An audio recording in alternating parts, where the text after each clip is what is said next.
Good day everyone! For today's video, samahan nyo ako papunta sa Developmentalpedia ni Megumi upang sa ganun makapagpa-follow up check-up siya.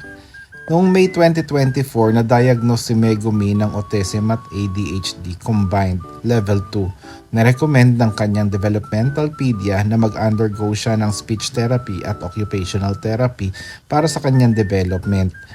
Dapat sana marere-assess na si Megumi noong November. Pero dahil sa dami ng pasyente na may ADHD and autism, nahirapan kaming makakuha ng schedule.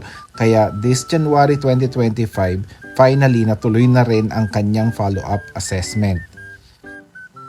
Nang makita si Megumi ng kanyang pedia, sobrang na-amaze siya sa malaking improvement ni Megumi. Malaki ang pinakita niyang progress hindi lang sa social skills, kundi pati na rin sa kanyang intelligence. Ayon sa kanyang doktor, ang skills niya sa math at spelling ay 2 years na advance na parang katulad ng dating Asperger category. Pero paliwanag ng doktor, wala na ngayon ang Asperger dahil included na ito sa autism spectrum. Malaking pasasalamat na from level 2 bumaba sa level 1 ang kondisyon ni Megumi. Dahil dito, nirecommend ng doktor na itigil na ang ilang therapy at palitan ito ng activities tulad ng pagsali sa mga dance school. Sa tuwa namin bilang pasasalamat, nagdala kami ng cake para sa secretary na nag-ayos ng schedule at sa pedya ni Megumi.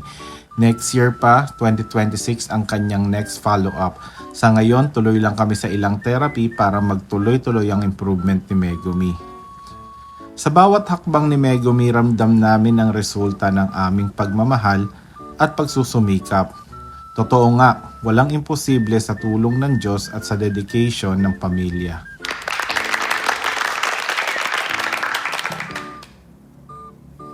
Hanggang dito na lamang ang aming video. Uwi na po kami. Maraming salamat.